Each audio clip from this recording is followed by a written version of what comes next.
Hola, muy buenas tardes, días o noches, bienvenidos a una sección más de un poquito más de historia. Nos acompañan, como siempre, los maestrazos de la Academia de Ciencias Sociales del Bachillerato Vespertino del BIN, el profesor Lair y el profesor David. Un gusto siempre trabajar con ellos. En esta ocasión vamos a darle continuidad al tema de las culturas prehispánicas, atendiendo en esta ocasión un subtema que es muy importante para comprender a estos pueblos originarios de América, que es la cosmovisión. Profesor David, ¿qué nos puedes decir al respecto al tema, por favor? Sí, claro. La cosmovisión vamos a entenderla como aquel comportamiento que se tiene, pero que el comportamiento, ¿cómo lo comprendes? ¿Cómo lo entiendes? Y entonces, a través de esto se van a definir diferentes dioses. Mucho cuidado, el ser humano va eligiendo a ese tipo de dioses. Entonces, los dioses prehispánicos van a ser rectores de la naturaleza, van a ser los controladores de la naturaleza. Imagínate tú que hoy a mediodía sentías un calor espantoso. Bueno, el sol te está dando esa temperatura, que va a ser Tonatiuh. Pero si estás en casa, te compras un ventilador y ese viento te va a normar la temperatura. Pero si es que no, abres puertas, ventanas y entra entonces el dios Ejeca, dios del viento, y controla esa parte del calor que se puede sentir.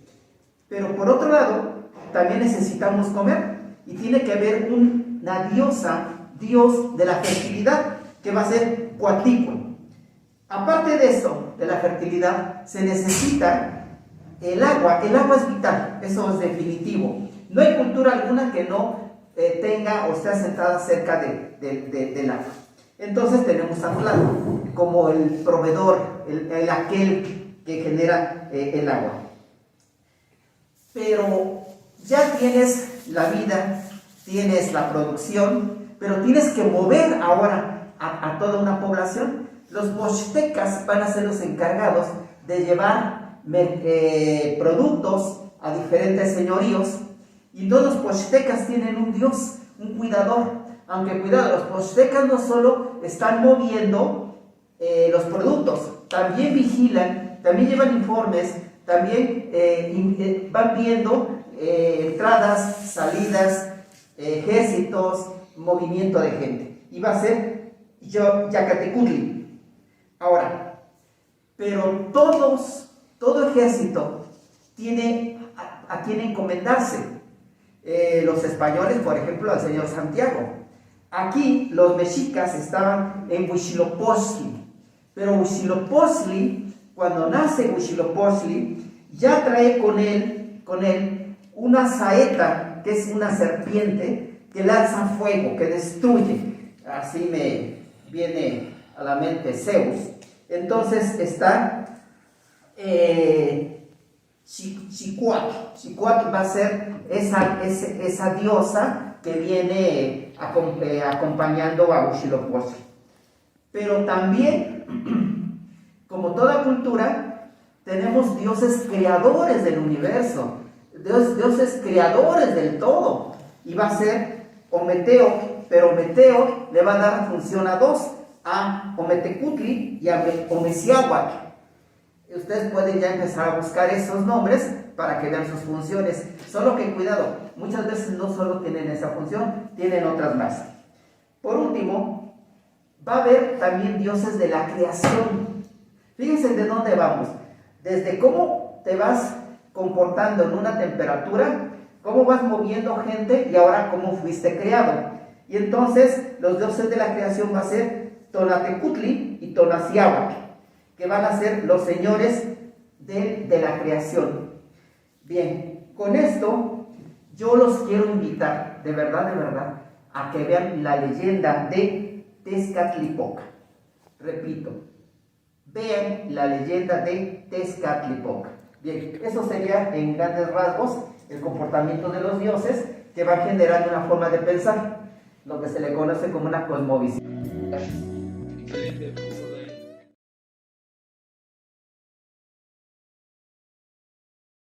hablaba de un elemento primordial que es el agua, que es muy importante entre todas las culturas, y de ahí una percepción que tenían los pueblos originarios, los pueblos prehispánicos, de un estado continental, ¿no? Ellos hablaban del origen de la vida de Mesoamérica, bueno, obviamente no en esos términos, pero la vida como ellos la concebían en ese momento, ya determinaban, tenían presente esa percepción continental de un gran bloque de tierra cubierto por todos lados por agua, ¿no?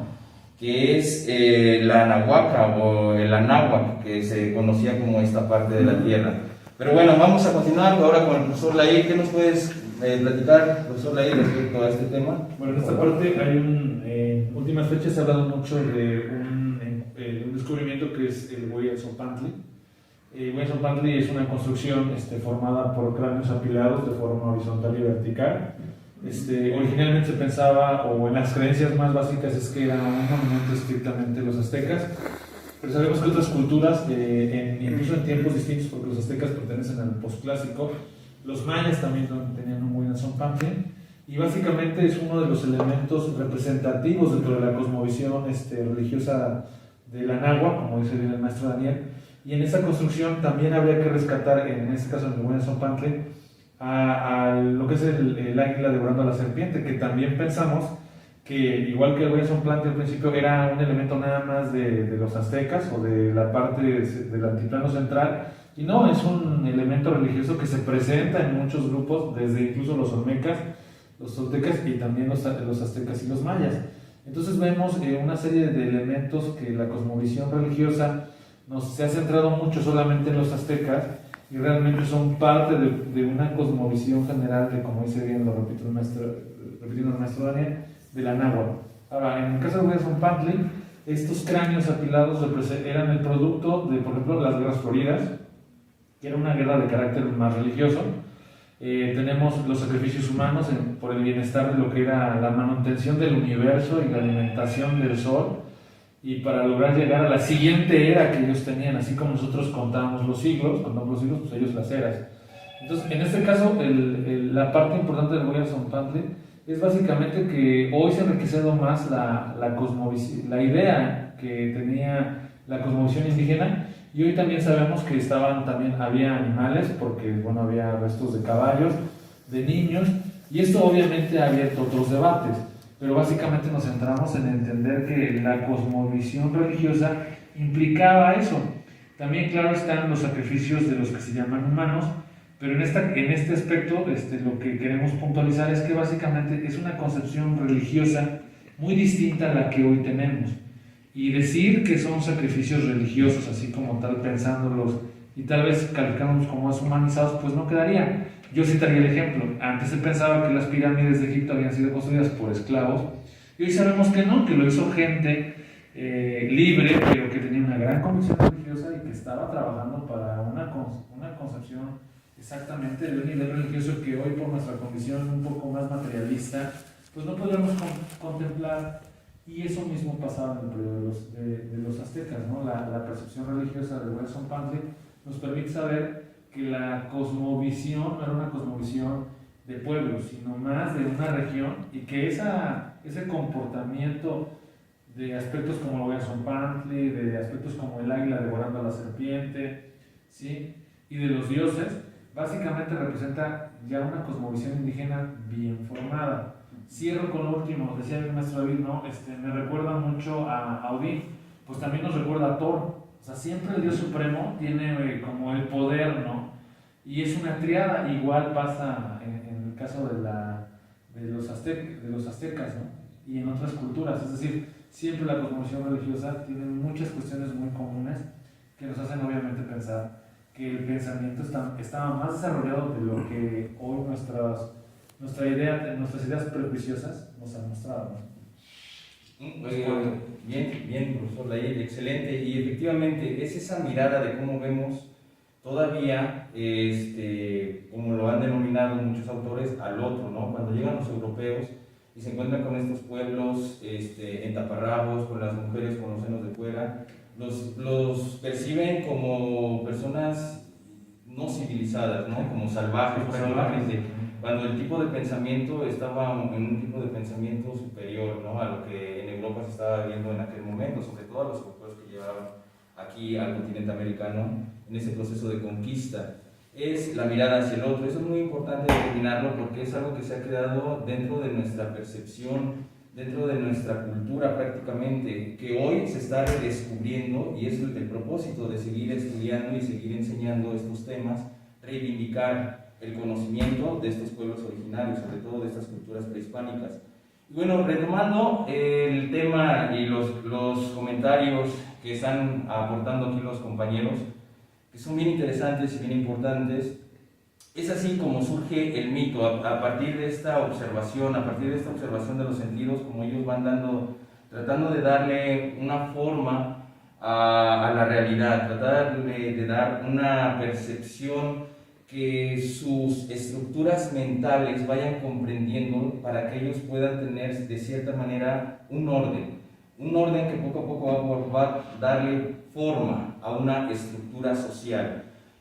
Hablábamos hace un momento de lo que mencionaba el profesor David acerca del agua, del Semanagua, que es un estado continental, una porción de tierra continental cubierta por dos grandes partes del agua oceánicas, y el profesor Laid, que nos hablaba acerca del Huayzonpantli, y cómo se relaciona esto. De ahí surge el mito primigenio de la creación, que es un lagarto que se encontraba nadando en los océanos y que los dioses, en este caso Quetzalcóatl y su hermano, el Quetzalcóatl azul, sacrificaron una parte de su cuerpo para poder derrotar a Zimpantli, que era este gran lagarto que nadaba en estas aguas.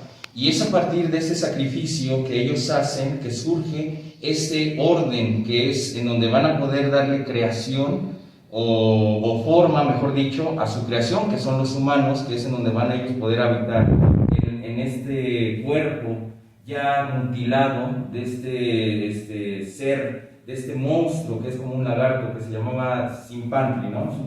Entonces, a partir de ahí, de estos mitos de la creación, posteriormente la historia mítica nos cuenta que ellos nuevamente bajan ahora al inframundo para traer el maíz y los huesos que van a darle forma a la vida humana. Es en donde tenemos esta concepción de los sacrificios, es en donde tenemos esta concepción de alimentar a estos dioses con la sangre también de los humanos, ya que ellos dieron su sangre, se sacrificaron para que nosotros pudiéramos establecernos en la tierra. Tenemos que retribuirles con este tipo de sacrificios.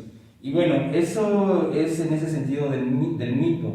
Ahora, ¿qué de eso todavía sigue vigente? Podemos ver todavía en la actualidad, como dice el profesor Laid, hay muchos temas que son debatibles, que todavía sigue habiendo ese tipo de rituales, ese tipo de veneración que también pues ya está un poco mal infundada, ¿no? Profesor David, ¿qué nos puedes comentar respecto a lo que comentamos? Sí, menciono o doy un ejemplo que ustedes pueden ir a checar. Por ejemplo, así muy claro, en Cholula, que es lo que tenemos acá cerca, agua que cae, significado. Si tú vas a la Gran Pirámide, ¿sí?, arriba se va a encontrar la iglesia de la Virgen de los Remedios. Ahí, cuando es la festividad, llegan danzas, llegan rituales. Entonces, esa cosmovisión, ahora, ese enlace entre la parte religiosa y la parte prehispánica. Resulta que la pequeña Virgen está posada sobre un globo terráqueo, pero el globo terráqueo está abrazada por un Quetzalcóatl. Entonces, vean esta relación que se establece entre las formas de creer, ¿no? O sea, las creencias que se dan. Y lo vemos también en la Virgen de Guadalupe, en lo que va a ser el gran santuario. Diciembre, ustedes lo saben, se presentan las danzas prehispánicas. Nunca han dejado de existir las danzas prehispánicas por Tonantzin. Entonces, está la Virgen de Guadalupe, que es una identidad del mexicano, sí, pero también está Tonantzin, que es una de las diosas, ¿no? Ahora, cuando a ti te digan, señorita o joven, te digan pequeño. Cuando ustedes vean el relato de Juan Diego, dice, mi hija, la más pequeña, lo pequeño se refiere al amor, es cuando te quiero mucho, entonces se maneja el diminutivo. Entonces, vean esas relaciones que se establecen entre lo prehispánico y la última creencia que nos traen a nosotros y que la van cultivando de distintos métodos para llegar al catolicismo como tal, ¿no? Entonces, es lo que yo quería aportar, esa unión que se ha generado. Muy bien, profesor David, aquí el maestro David ya nos está hablando acerca de los sincretismos y es bien, a veces nos podemos preguntar, ¿por qué el hombre de los pueblos prehispánicos, el hombre indígena, acepta de cierta manera como propia esta nueva religión, la católica, que es impuesta por los europeos, por estos pueblos conquistadores? Y la impusieron a sangre, ¿no? Entonces la pregunta es, ¿por qué es aceptada con tanta devoción, con tanto fervor, ¿no? Y que de cierta manera es uno de los rasgos que tiene el mexicano, esa religiosidad que él demuestra en todas estas fechas, como las que ya mencionó el profesor. Se va a veces al fanatismo. Exactamente. Se va al fanatismo. Exactamente, llegando al fanatismo, ¿no? Y México es o tan solo los pueblos latinoamericanos, ¿no? Entonces, pues tiene mucho que ver con el título de este tema que habla acerca de la magia, el mito y la religión, porque no podemos negar ese sentido de dónde surge todo este proceso de mito, de religión y de magia, de un sentido espiritual, un sentido en donde había personas tan sensibles que podían sentir de cierta manera estas energías que mueven al mundo, estas energías que mueven la vida. Entonces de ahí nace un sentido espiritual y muchos filósofos nos han hablado del espíritu, nos han hablado de dos dimensiones, etcétera, etcétera. Es por eso que el catolicismo, el cristianismo, el judaísmo también en un principio se fundan a partir de este sentido espiritual, que posteriormente, cuando llega la religión como institución, pues se pierde completamente, ¿no?, a lo que estamos hoy. Pero en México, por ejemplo, que se vivía ese sentido de espiritualidad dentro de las propias religiones prehispánicas que aquí se vivían, haciendo tributos, haciendo todo este tipo de manifestaciones que ya han mencionado aquí los compañeros, yendo desde el tributo a la tierra hasta el tributo a la muerte, como Huezompantli, las guerras, etc.